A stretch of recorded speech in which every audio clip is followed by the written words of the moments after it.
I know I get under people's skin sometimes. I know this.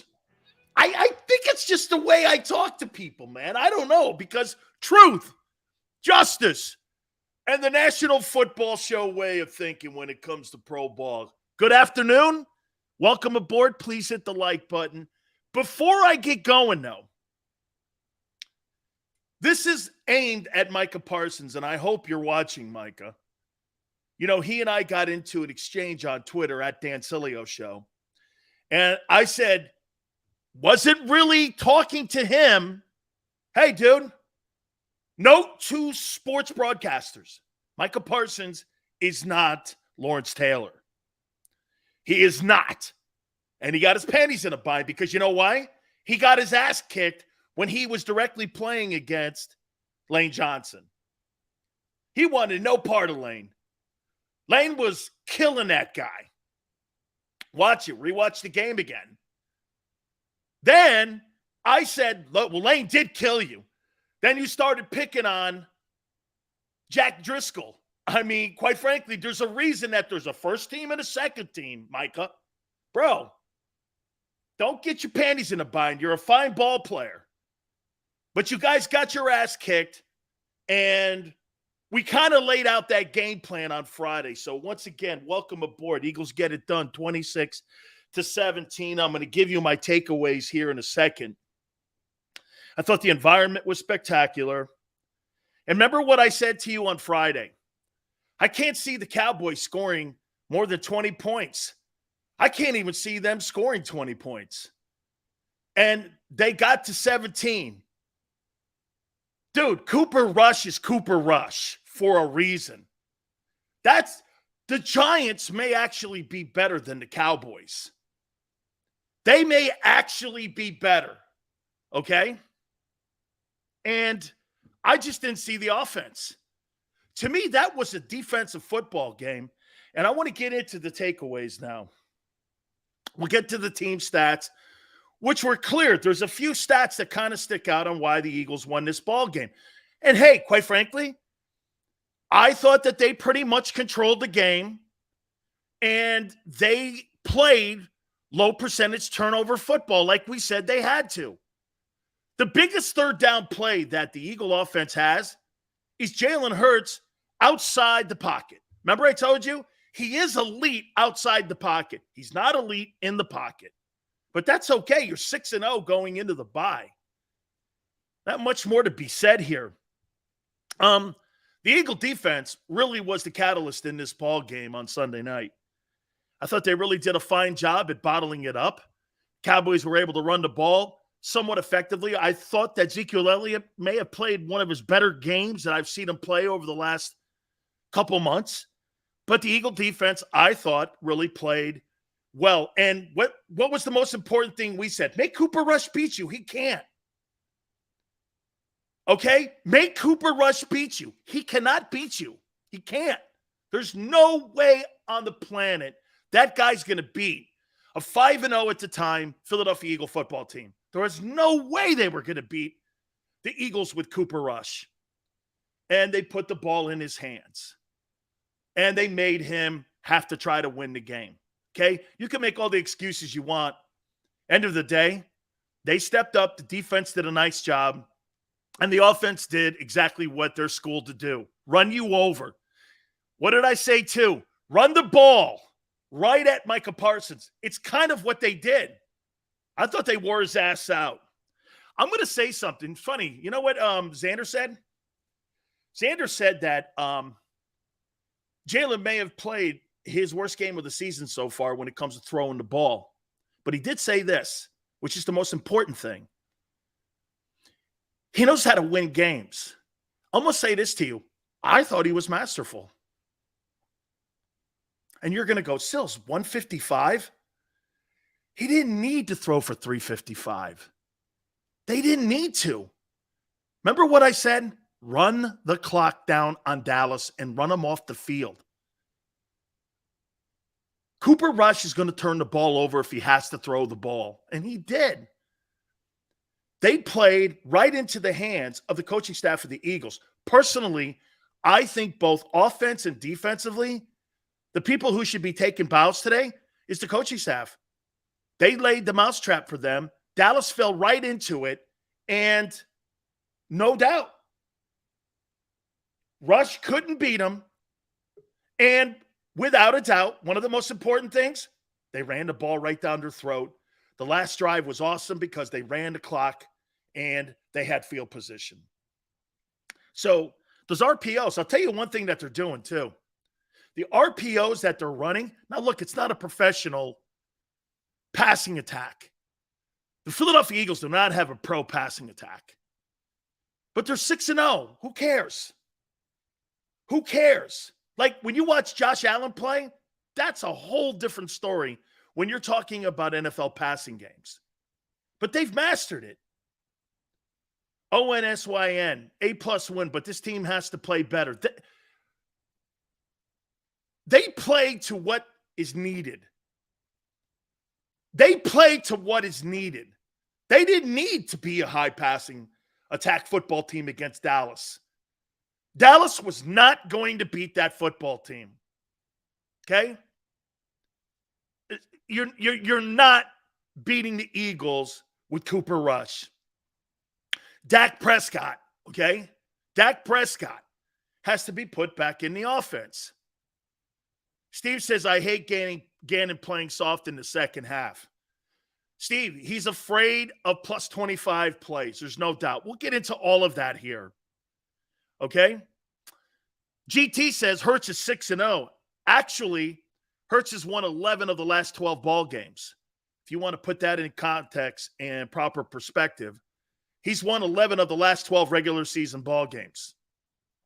So you could put that in there. I thought it'd be, again, 28-20, Eagles, but the defense did a nice job, and they have done a nice job at not surrendering points. You hold a pro football team under 20 points, okay, that's a good job. And by the way, Cooper Rush, I don't really think he was hot coming into that thing. I think he was doing exactly what the coaching staff in Dallas was asking him to do. I mean, 10 of 16 against the Rams. Him coming in, he wasn't throwing for 350 yards a game. That's not who that guy was. I didn't buy into the hype. I think he's a 28-year-old, what does Shannon Sharp call him? An intern. I call him a substitute teacher. That Dallas Cowboy team, I don't know. I thought they're pretty good defensively, especially in the front, but I didn't see anything exceptional. I didn't see anything exceptional on Sunday. And get this, the Eagles didn't have to put on the gas pedal more. They did exactly what they needed to do. They played smart football, and they wore their asses out, especially Parsons. Parsons is getting in a back and forth with me on Twitter and barking at me going, I didn't watch the game. Son, I watched the game, and I watched your front seven in that final drive get knocked off the football. You're living in denial, and it's not a river in Egypt. You got knocked off the ball, son. You got knocked off the ball. Lucia says the Eagles will play better after the bye when they get healthy. Yeah, Lane Johnson going out is what turned Parsons loose.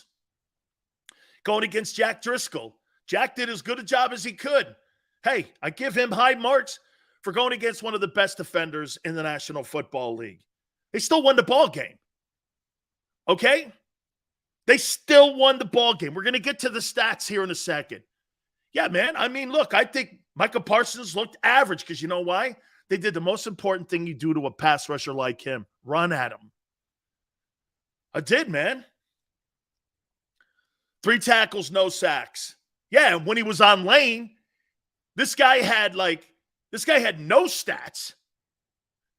So, look, the numbers aren't really good passing-wise, but they didn't need to. Remember, I told you guys this on Friday. They don't need to throw the ball. They did exactly the game plan I thought they would. And they executed it almost flawlessly, and their quarterback is the catalyst of that. Dude, he breaks your ass, and he destroys your ass on third down run plays. Shit, man. And by the way, A.J. Brown, I told you, he can make 4 or 5 catches in a ball game too. And man, I'll tell you what, getting him on the ground is an event. Getting him on the ground is an event. Okay? I mean, he is a handful to get on the ground. Hey, Greg, Lane Johnson is unbelievable. He's having the best year for any tackle in the NFL. Now, the only issue would be is this. He's a right tackle, not a left tackle. That's not the elite position. Okay? That's not the elite position. Right tackles are your second guy, but he's playing elite right now. He's the best right tackle in the game. There's no doubt about that. Left tackle's where you make all your money, though. Okay? Sills. They had some TDs for Hurts. He did. He had 2 of them. Okay? Good. He's got 6 now on the year. Fantastic. Not elite. Stop it. You're an RPO offense. Plain and simple. You are an RPO offense. More dominantly on the run side. It's okay to wear that moniker. That's who you are. Okay, Solo, you're an elite RPO offense. That's what you are. Okay? You know, it's funny. Dominique says Hurts is elite in an RPO offense. Maybe. Not in a pro-style offense, in a spread offense, he's not. Which most NFL teams run because of the rules of the game today. You do not have an elite passing game. That's not what this is. It's a customized game plan for Jalen Hurts. And it's working. And it's working well. Every single game, all 6 games heading into the bye, there is no doubt about it. The most important thing that the Eagles have done, they've customized a offense around an RPO offense. It's RPO, run pass option. I don't know what you're watching. It's a run pass option offense. And they've customized it to this guy's skill set. Fantastic. Okay? It's an RPO offense. Okay? You're never going to see gigantic numbers in the passing game because you don't have to. You don't have to. When you have the ability to run people off the field and off the clock, why? Why would I give 3 and outs? That's the thing going on with the Packers right now. Too many 3 and outs. How many times did you watch that game on Sunday that the Eagles were in? They were in 3rd and short, 3rd and 2, 3rd and 3. Fantastic. Fantastic. Okay? So that's easily going to be an area where the football team is going to dominate in any game when you're 3rd and short consistently. Look, 6 touchdown passes on the year in 6 games. Seriously, you're on pace for 17 touchdowns in your passing game. There's a guy in Buffalo that has 20 touchdown passes right now.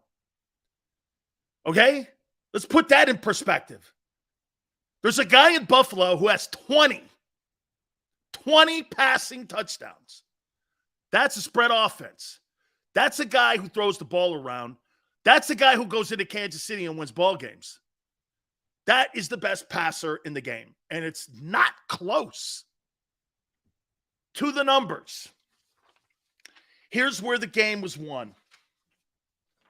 26-17. I don't know how many games now we're looking at. Is it 3 games in a row now under 30? The Eagles don't really need to put up 35 points in a game. They don't have to. Okay? Hey, oh, and by the way, Drew, hey, Xander, who did I say that the Eagles would play in the Super Bowl in March? Did I say the Bills in the Super Bowl? I said it would be Bills and Eagles in the Super Bowl. We have tape on that. Bills and Eagles will play in the Super Bowl in Glendale. I made that prediction months and months ago before anybody was talking about the 6-0 Philadelphia Eagles. Right, Drew? The Eagles will play the Buffalo Bills for the Super Bowl. First downs, pretty even. 22-21. Third downs, Cowboys 6 of 14. That's really good still. Eagles 4-10. Total yards, 268 for the Eagles, 315 for the Cowboys. The Cowboys had empty calorie stats at the end of the ball game. They're playing from behind. That's why they're going to put up bigger numbers. Okay? Passing, 132 yards credited for the Eagles, 181 for the Dallas Cowboys. Let's go over here. Okay? Flex. Next year is when we'll see Hurts take that step as a passer. Absolutely, Flex. Flex. Let it happen. It is happening. It's progressively getting better. Okay? It's progressively getting better. Absolutely.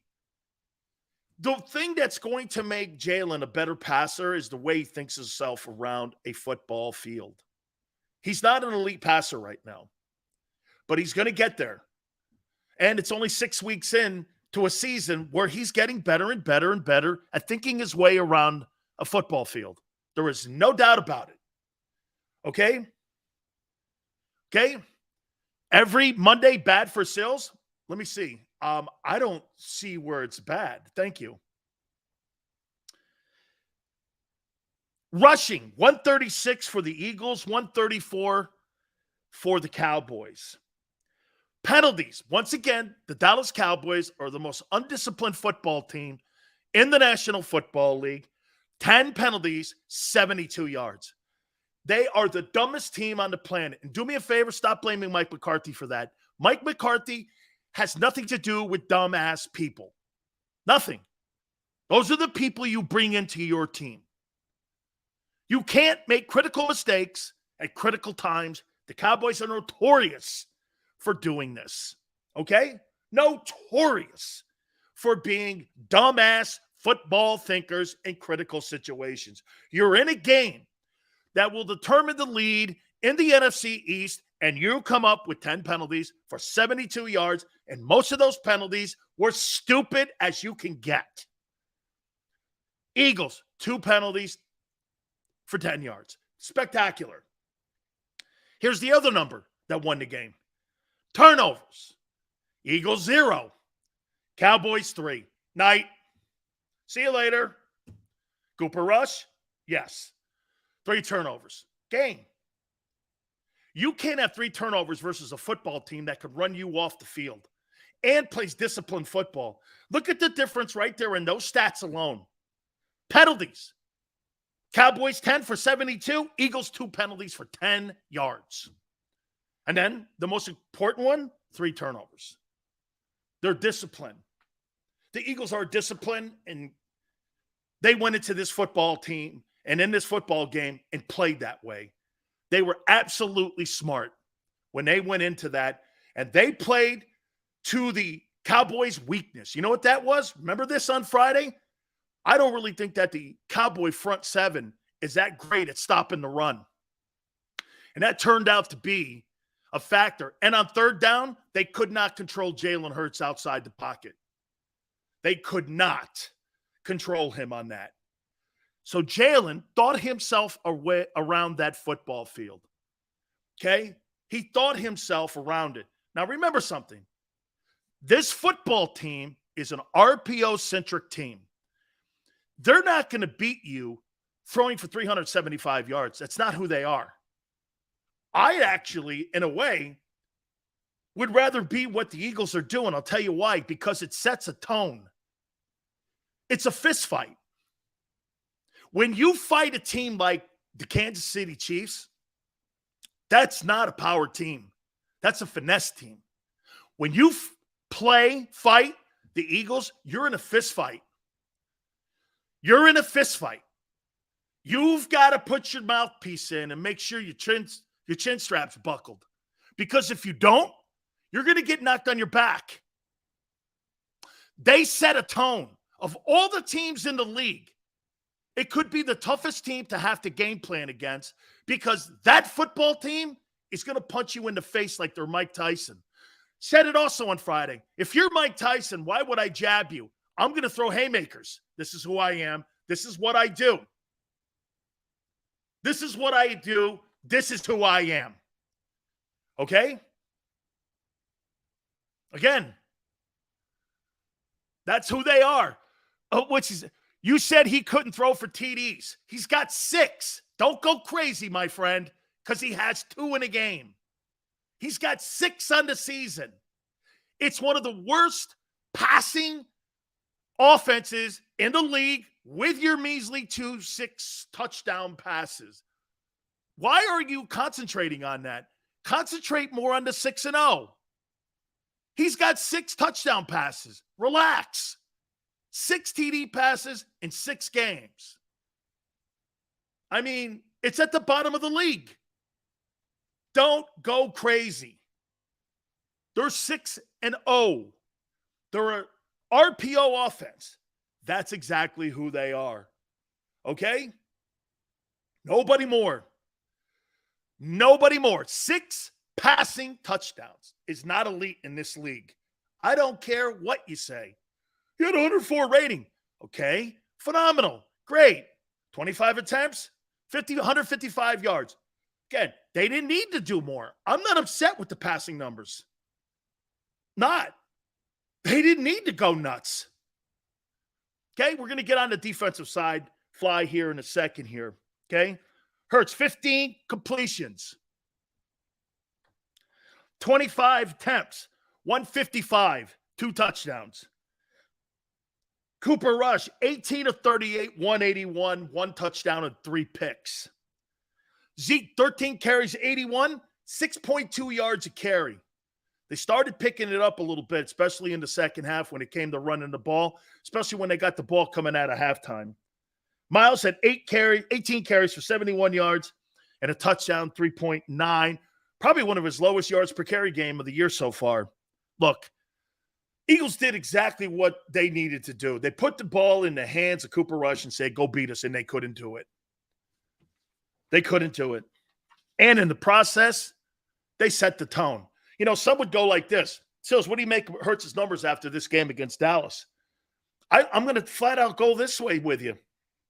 It's not so much about his numbers. It's about the way he thought himself around the field.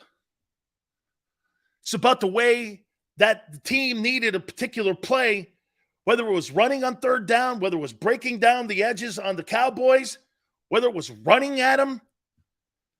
The coaching staff and Shane Steichen and Nick Sirianni and Jalen Hurts absolutely did a great job at really, there was nothing fancy about that game. There was nothing fancy about that game on Sunday, except this. Hey, it's a fist fight. There was nothing fancy about it. Nothing. That wasn't a fancy win. Dude, the Minnesota Viking game so far is the best game of the year for the Eagles. That thing, dude, the Cowboys, I never bought into the hype. I thought they were playing well. Remember what I said? There's not a place on the field except their edge rushers. And those edge rushers picked it up a little bit in the second half. I'll give them that, but they weren't any game changers when it came to the Cowboy players. At almost every single, hey, I thought Dan Quinn kind of helped them get back in the game when it was 2017. Okay? The best coach Dallas has is their coordinator. Other than that, okay? Until 205 says, until someone can prove they can beat us in that style, keep it up. Amen. Amen.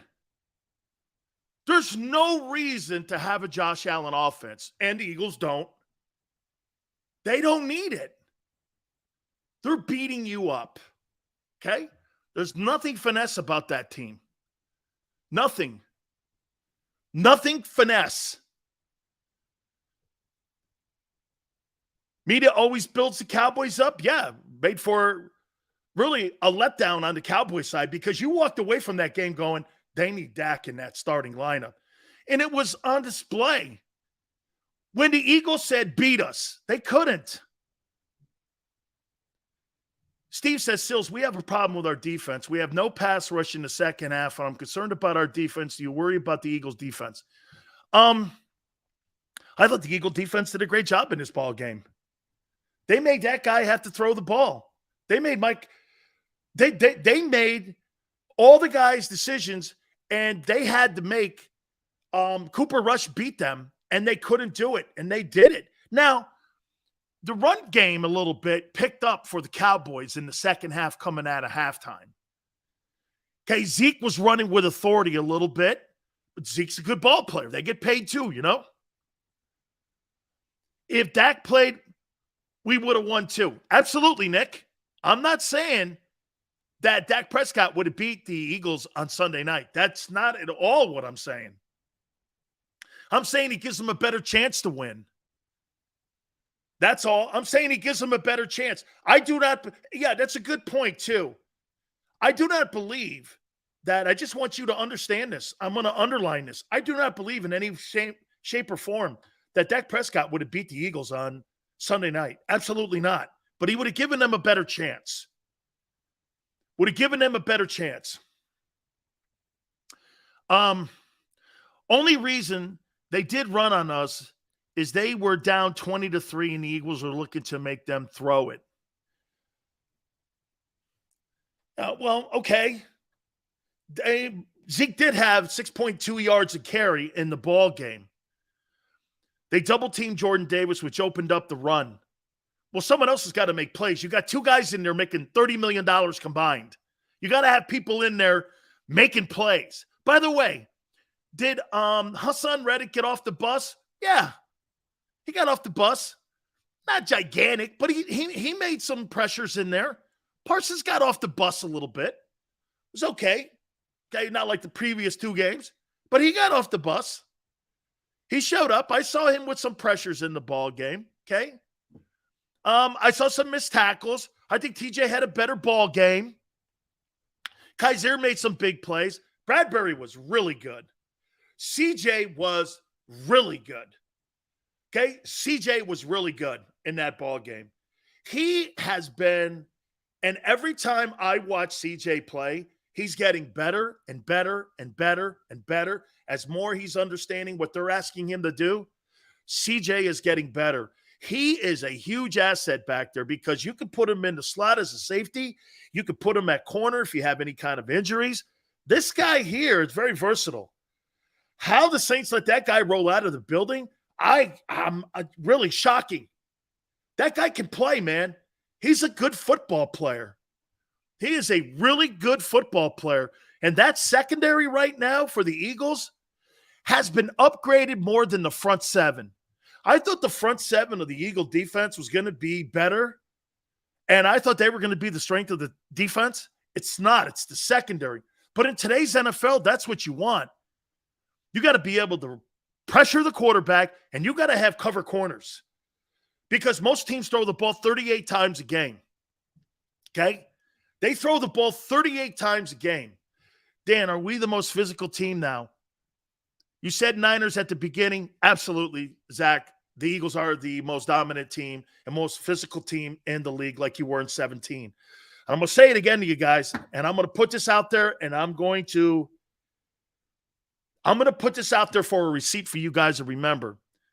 The Eagle offense right now looks like that 17 offense when it comes to point of attack and running the ball.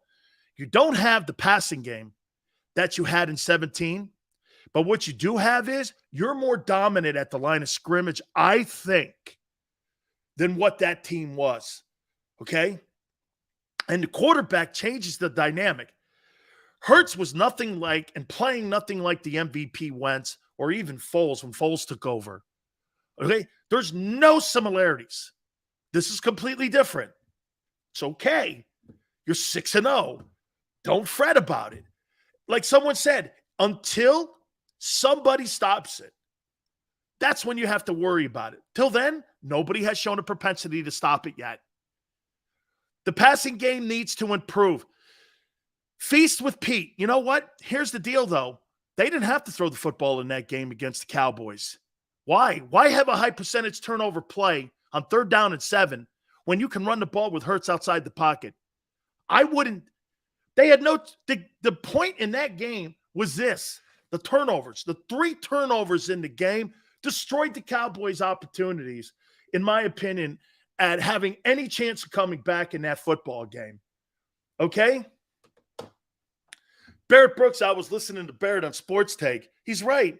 Lane beat the shit out of Micah Parsons in that ball game. And Micah got all upset with me because I didn't even really aim it at him. I said the media people blew him up like he's LT. That dude is not Lawrence Taylor. You know, he's lucky if he's Pat Swilling. I don't see it. I really don't see it. I have not watched a football game where I go like this. That guy is a force yet. You want to know a force? Get some game film out on Lawrence Taylor. Any game you want. You get this. You could pick any game you want of LT, win or lose. He's a force. He is a force in that ball game. An absolute force. Anthony says TJ Edwards struggled a bit. Worrisome. That's the second game in a row, Anthony. I thought he played a little better than he did last week. Okay? I thought he played a little better than he did last week, but I still saw some false steps, and I think the Cowboy offensive line, I think they were baiting him to take those false steps with some false reads in there, and he's got to understand influence blocks better. Ask Barrett Brooks tomorrow on Sports Take what an influence block is, and he'll tell you it's a false read, and you're going to have a false step. That's experience. There were a couple of those in there, and you've got to know when a guy makes a step to your left and you see the center go away, your immediately is not to go outside here. It's to look back inside because it's an influence block. They may be trying to wham you. They may be trying to run the fullback at you. Okay? That just comes with more experience in the middle in there. Dan, did you hear Mulata say Stoutland University? Look, Jeff Stoutland is no question about it the best offensive line coach in the National Football League, and he's the best offensive line coach on the planet right now. I mean, you can go Alex Gibb. You could talk about Hudson Houck. You could talk about some of the people that have been the great O-line coaches in the history of the sport. Joe Bugle comes to mind, too, with the Hogs. This guy's right there, too. There is no question about it that he's in that conversation, too. Maybe time to start giving Dean some time. I don't know. I don't know about that. I not now. Not now. Okay. If he can't play with Edwards playing the way he did dude, I'll tell you, I'm going to say it again. The secondary is killing it. The Eagles, this is the best Eagles secondary since 17. Dude, that secondary's killing it. They are the people that are shutting down Justin Jefferson, CeeDee Lamb, all these other guys that roll in there and play against them guys. They're killing it. And you know, when you guys were sitting there going, Sills, I think we have the best corners in the league. I think you're right. As a duo, I think you're right, dude. Okay? I think you're right. Special teams, that's not that's not affected them just yet. You know what I'm saying? It will rear its head somewhere. But right now, okay, they could bring that along because they're dominating people at the point of attack here. Okay? Better than Lito Shepherd? Nick, I said as a group. I'm talking as a group. Okay? As a group. That secondary, the safety play has absolutely been a surprise. The safeties have done a tremendous job. And the corners are outstanding. There is no doubt that the thing that the Eagles have over a lot of teams in key positions, watch this, the money positions. What are the money positions? Your corners get the best duo. Your pass rush is adequate enough. Your tackles are some of the best. Watch this. How many people think that the Eagles have the best duo in tackles in the league? So you have the best corner duos, the best tackle duos, and you have potentially two of the best wide receiver duos, Devonta Smith and AJ. Dude, this is a team sport. You can have one athlete, one guy here, one guy here. That's what the Rams have right now. They've got Jalen Ramsey and Aaron Donald, and everyone else is getting killed this year. Everyone else is getting killed. Okay? That's why they're getting blown off the ball and getting upset. Is because They have no O-line. They have no tackles. Their run game is pathetic, and their quarterback is getting hit. And one of their wideouts is not showing up. And Allen Robinson. You don't have at any position except for maybe Lane, the best player in the NFL. Okay? But what you have is duos. Those are more important. Wouldn't you rather have two better corners than any team in the league? Instead of just having one guy where they could go to the other side of the field? You can't go to the other side of the field on the Eagles. You can't go against Philly and go like this. Well, I'll tell you what, let's just stay away from Slay. That's not working. Bradbury's stepping right in. You see him jump a couple routes last night because he was reading a pathetic Cooper Rush, who we told you the whole week, this guy here, man, he's a substitute teacher. This guy's not going to frighten anybody in a ball game. He's not been asked to go out and win a game. He's been asked to hang in there. He's been asked to hang in there. And the Cowboy faithful and everybody in the media was blowing this guy up like this guy's just, and I'm like, he's Cooper freaking Rush. The Giants cut his ass.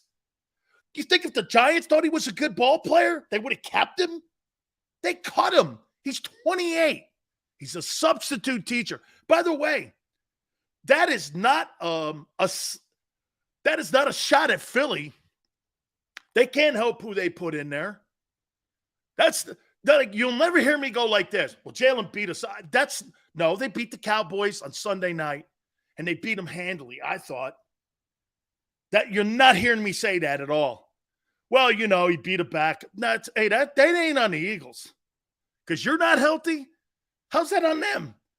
I always tell you, when you see Roger Federer or Rafi Nadal play somebody and somebody gets hurt and, he beat a stiff. Well, that's not on them. That's on the Cowboys, dog. Goddard is not the best tight end. He's great, though. Boy, he dropped a couple passes in that ball game last night, too, and it made you rear your head back and go, shit, dude. If you're going to be Travis Kelce, you got to be better than that. Because now, get this. If we're going to start talking Dallas Goedert and Travis Kelce, now we're going to be more critical. That's what, by the way, I wanted to make sure that we brought that point up. When we're talking about Jalen Hurts now, the reason that we're talking and being critical of Jalen Hurts is because now he's being considered and being compared to the elite guys in the game. It's like being compared to Jordan or Brady. Once you're at that level like that, criticism comes. I don't care who you are. You're going to get it. This is not a pom-pom show. We don't sit here and have pom-poms. Oh, go. And that's not what I do. And if you think that's what I do, you need to find a different show. Because what we look at is what they're doing right now best. And you know what that is? Beating people up. That's what the Eagles are doing right now. Now, I want to get to this point on Jalen Hurts. Here, let me look at the numbers again. Let me say this to you here. 15, 25, 155, and 2 touchdowns. Guys, that was a defining moment for him. The moment was not too big for Jalen Hurts last night. He lived in the moment. You see Cooper Rush? Dude, that guy was butter in a frying pan. That guy was nervous. He was all over the place. He felt the pressure in the pocket. He didn't have enough skill set to get his team out of issues when they needed him the most on 3rd and short or 3rd and long. He couldn't do it. He could not do it. Jalen thought himself around and was cool, calm, and collected. That was a defining moment for him. Right, G-Meta? No turnovers. That is, watch this. Do you know that's the most important stat that he had last night? Not the 2 touchdowns. Okay, how many times do you see 4 touchdowns, 2 interceptions by certain quarterbacks and they lose a ball game because it's not because they threw for 4 touchdowns. It's because they made the critical mistakes in those games. Jalen had 2 touchdowns last night with no turnovers, and it wasn't close. That's how you win. It's the mistakes, the team that makes the less mistakes. This sounds so elementary, but the team that makes the less mistakes is going to win every game that they're in, not the team that makes the exceptional down the field 85-yard pass. This is an RPO offense that beats you up at the point of attack. It's no more. That's their identity. That is who they are. They're an RPO offense. And they're okay with being called that. Okay? They're okay with that. Now it's not to TD. RJ, he's got 6 freaking touchdown passes. Wake up. The guy in Buffalo threw 4 in one game, has got 20 on the season. That is an elite passing game. Not 6. 6 TD passes? Where's he at? Oklahoma again? What is he running? The wishbone? 6. 6. After 2 months of football. Give me a break, guy. That is not an NFL passing offense. But it doesn't have to be. It does not have to be. How about this? It's the only offense. Hey, would you rather be this, though? It's the only offense of its kind in the league. It's a blown-up version of a Wildcat that's run successfully with possibly the best Wildcat quarterback in the game and we've ever seen. I don't know what the hell is wrong with being that. When you're unique, you win.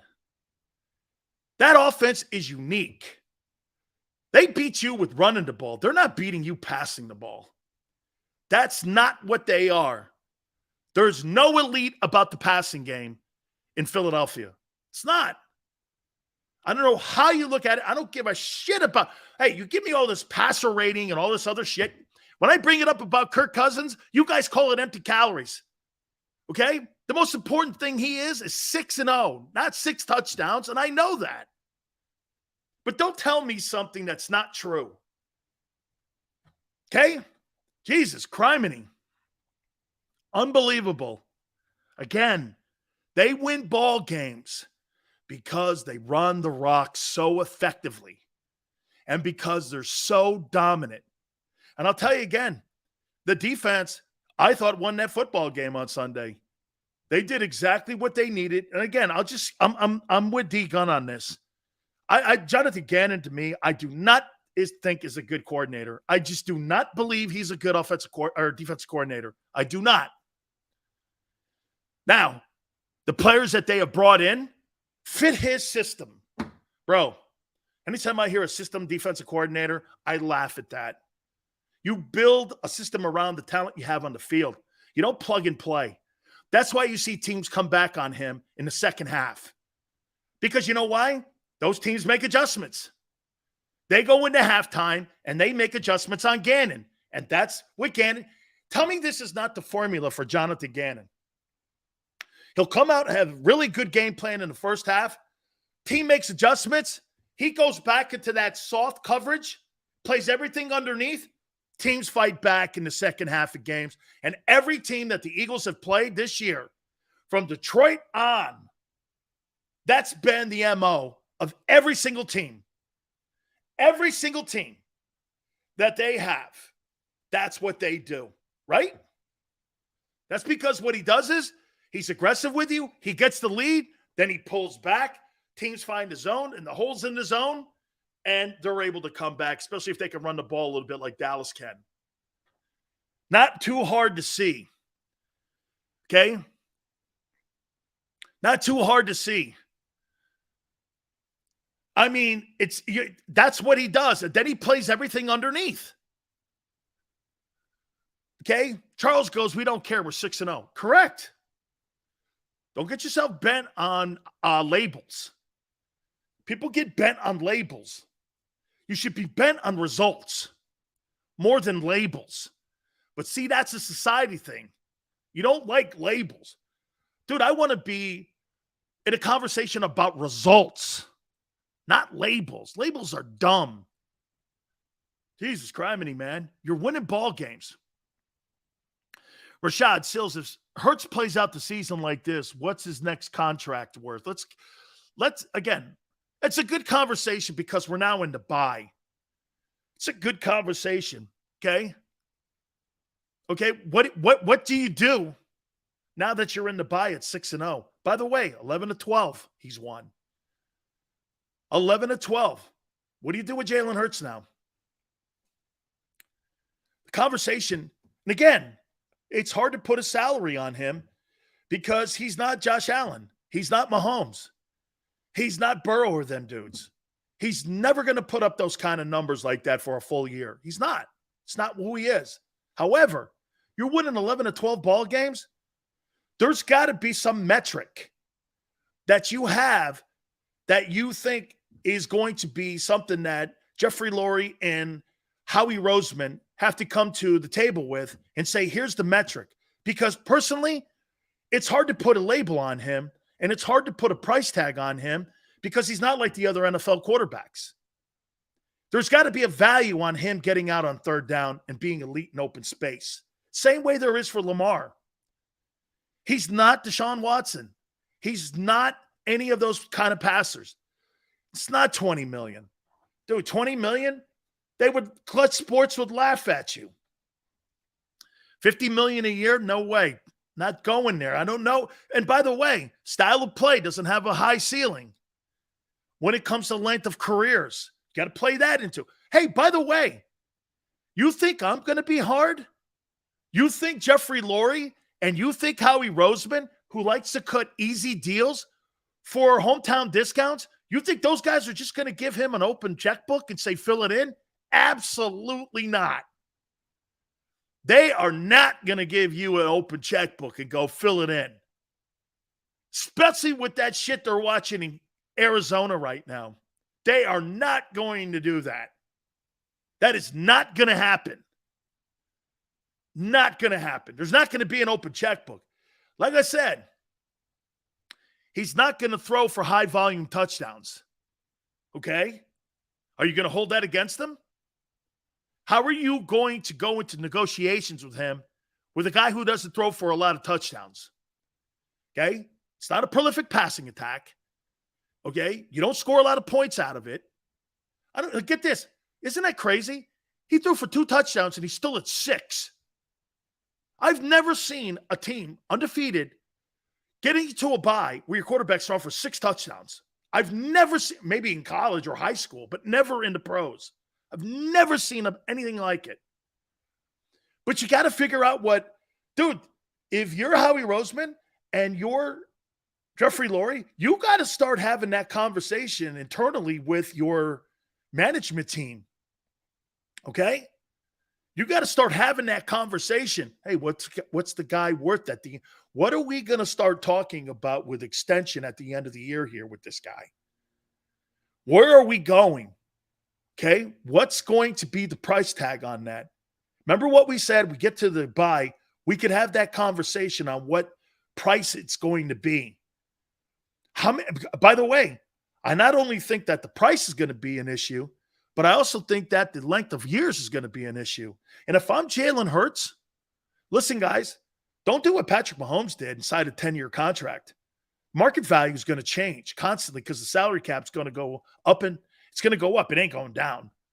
Unless there's another pandemic, that salary cap is not going down. The price tag for Hurts, there's got to be a different metric on how you look at him and how you put a price tag on it. What is that metric? Is it winning? Well, as I said to you last week, one of the most important things that winning shows you is that not everybody gets paid for it. Okay? Garoppolo, I know they got beat. He's 40-19 as a starting quarterback in the NFL. He's not getting paid because he's winning. Okay? He's not. And he's gone to important ball games. That was the most important game that Jalen Hurts has played, that Cowboy game. Okay? Most important win in his career. Now we have a benchmark. What's the best game? Look at this. Some of you will go, Sills, he didn't really play the best in it. Dude, you beat Dallas Sunday night. You're 6-0, and you got a 2-game lead on them. I don't know. You know, I feel pretty good about where I am compared to where Dallas is. Shit, the Giants are in better shape. Can't believe what the Giants are doing. I'll tell you this. Brian Dable has totally opened my eyes. What a great situation they got going in the Meadowlands. And you know what? The Giants just might be better than the Cowboys. They just might be better. Their back is more livelier. Their receivers aren't all that bad. Their defense is playing a little bit better. Even the kid Daniel Jones doesn't look as half bad as it is. Eat your crow, Sills? What crow? I said they'd win. What the hell are you talking about? Old news, dude. I did say 2-4. Old news. Weeks ago. Old news. I know you're probably new to the show, but it's all good, kid. Giants have a better coach than the Cowboys. Okay? What would be that price tag for Hurts? Boy, I don't know how they're going to look at valuing Jalen. Okay? I really do not. Okay? I have no idea how this guy is going to be. Okay? I have no idea how they're going to put a value on this. I have no idea how they're going to do this. Okay? I'm not moving anything. Moving what? I have not wavered one bit on him. I'm telling you what he's doing. Here, see this guy, Dwayne? He wants me to tell you and be one of those idiot broadcasters in Philly and say, hey, he still sucks. I hate. He's playing better. Dude, I don't forecast shit. I tell you what's going on right now. I'm not a fortune teller. I'm a sports dude. Okay? And the reason why the goalposts are changing, because Hurts is changing and getting better. Doesn't it make any sense to you, or are you that much of an idiot? If my take, it's not a take. It's an observation. Last year, that guy was very mediocre. This year, he's getting better. What do you want me to do? Lie? He's not? Good grief. Boy, I mean, how you folks listen to certain people, it blows my mind. It blows my mind. And what's his? He only threw for 155 yards. I still think he played really well because he thought himself around the field. I'll tell you what, Kyler Murray couldn't have beat that Dallas Cowboy team last night. No way. No way could Kyler Murray have beaten that team. He ain't smart enough. That kid's not smart enough or mature enough to beat a team like Dallas. He is not. He is absolutely not smart enough, nor is he football savvy enough to understand how you beat a team. The kid that plays in Philly is. Okay? David says, Hurts is the same. You're changing. He wasn't like this last year, David. That's a freaking lie, and you know it. He beat no winning team last year, and they won because they ran the ball. He was the caboose last year, and they pulled him to the playoffs. He was their best running back last year. He wasn't a really good quarterback. Now he's evolving. Okay? Now he's evolving. Parson called Sills a bum. Dude, if Micah Parsons gives a shit what Dan Sileo thinks, Michael Parsons has a problem. You know how many times Xander tells me, Sills, why do you go to the dregs of life when they say stupid shit to you? Michael Parsons just showed you that ego, no matter if it's Dan Sileo or Michael Parsons. I wasn't even talking to him. I was talking about him. And he, again, and I even followed it up saying, kid, I think you're a fine ball player. I wouldn't worry too much about me. I was talking more about the sports broadcasters. But he kept on. And then I said, you know, Lane Johnson did kick your ass, guy. And it's at Dan Sileo Show. I didn't say anything over the line or out of hand. All I said was truce. Then he started saying I wasn't watching the game. I said, Jack Driscoll guy? Jack Driscoll's the guy you beat. You didn't beat Lane. Lane tortured you. Lane Johnson beat you up, dude. And so while all you guys are sitting here thinking that I'm talking shit on Philly and the Eagles, I defended you against Michael Parsons on my Twitter page saying that Lane beat him up. Don't talk shit to me like that when we're sitting here and I'm on your side. Michael Parsons responded to me. of all people in the media today, he responded to Dan Sileo from JAKIB Sports because he did, and he got his panties in a bind because he got his ass drugged last night because the Eagles did exactly what I want them to do. Run the ball at the guy. Okay? Run the ball at the guy. Okay? And they did. And they beat him up. Then when Lane went out with a concussion, what happened? Okay, he puts him on Jack Driscoll. Jack, I thought, played as well as he could. I thought he played as well as he could, man. And I had a problem the way Jack played.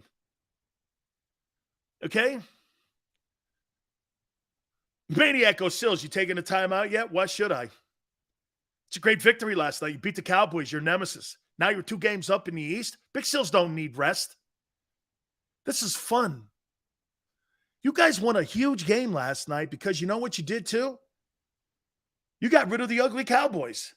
They're in your rear view now. This game is going to be something that you're going to reflect back on because what? The hype, first place in the East. This game was worth a game and a half. Okay? I'll talk shit to you, big boy. I don't care what you do. Great. The truth hurts. Sills, do you think we can match the Buccaneers? Hey, guys, let's put that down on paper too. Watch this. Rams. There's no way the Eagles can't beat them. The Bucs. There's no way the Eagles can't beat them. The Packers. Okay, Paul. The Jets owned them in the line of scrimmage. They owned them. I couldn't believe what I was watching. 49ers lost. Rams, Bucs, Packers, 49ers. There's not a team. Oh, didn't all those teams lose over the weekend? Didn't all those teams lose? Rams, Bucs, Packers, and 49ers? I think those – no, the Rams won. Rams won, right? I think they came back and they won. Bucs looked awful. Brady looked awful, screaming at his whole line too. Bro, you get the benefit of the doubt for a certain period of time. Then you get to start doing this. Father time and also this. Your personal life is affecting you and our team. And it's happening, in my opinion, in Tampa.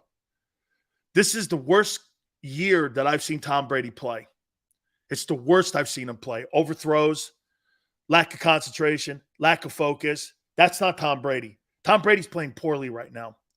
He's playing poorly. And there's no getting around it. I don't care. You know what? And I'm one of the biggest Tom Brady fans. I've not seen Tom Brady play like that. It was only a matter of time. But Tom Brady's playing poorly. Okay? And you see him screaming on the sidelines. It's okay when you're screaming on the sidelines at your offensive line when you're playing well. He's not either. So before you start barking at your old line, you need to take that reflector, put it back, and look at yourself because you're also shitting the bed. Divorce is bothering him? Michael, watch this. I don't give a shit what's bothering you. I don't care if it was in your best interest to tell your wife that you were coming back and that you were going to put your marriage on ice. That's none of my business. I don't give a shit about that. It has no bearing in my life. You were the one that decided to put your marriage in jeopardy, not me. I'm not a marriage counselor. I'm a defensive tackle. I get sick and tired of hearing people talk about them and talk about him like you're a freaking marriage counselor. I'm a defensive tackle or a sportscaster. Play the game, guy, or get the hell out of here. The NFL is that cold. Bro, I don't care about your personal life. I don't care about your religion, your politics, who you're having sex with, who you pray to. I care you show up and play ball and we win. Don't tell me about your marriage shit. I could care less. Giselle, whatever. Whatever, dude. I date strippers. I don't care about Giselle. I'm kidding. Married 33 years. I'm dead. Talking to me about sitting here while caring about Tom Brady's personal life. Screw that. Fuck that. I don't care. Personal life.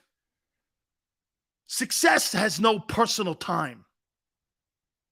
There's no such thing as personal time when you're having success or you want to be the best. You don't sit around and smell the roses. Tom Brady, you know what his problem is? He's looked up instead of his head down. He's looked up. Okay? Jalen's got his head down. He hears no noise. He's got his head down. Most of the time, look at Aaron Rodgers. This guy plays with his head up. So he's had the least amount of success for a guy with that ability than anybody I've ever seen. Okay? Cody, that's right, man. Jalen is earning a mentality. And it's evident when you watch him and see it. I got to take a timeout. Okay? I got to take one. Okay? Listen, man. Bob Sills, your opinion on Parsons has not changed. It was Theismann who said Parsons was a modern-day LT. After the interview, you clearly said Parsons was a good player, but not Taylor. Bob, I think he's like Pat Swilling. I think he's Pat Swilling. I think he's a good player.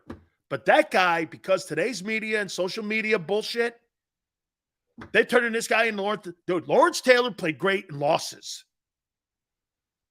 Big Sills needs blood pressure medicine. No, probably a Corona would do.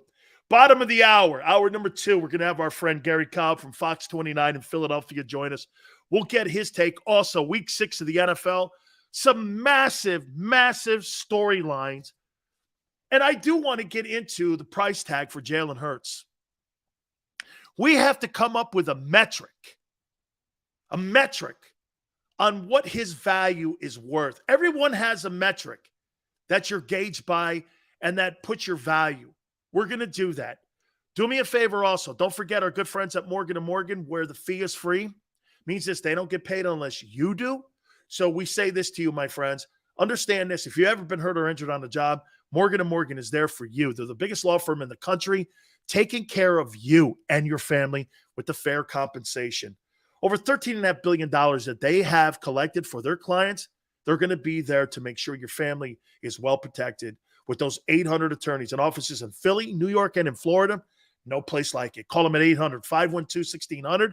That's 800-512-1600. The call is free. The consultation's free. And when you call them, tell them Big Sil sent you. I'm John Morgan of Morgan & Morgan.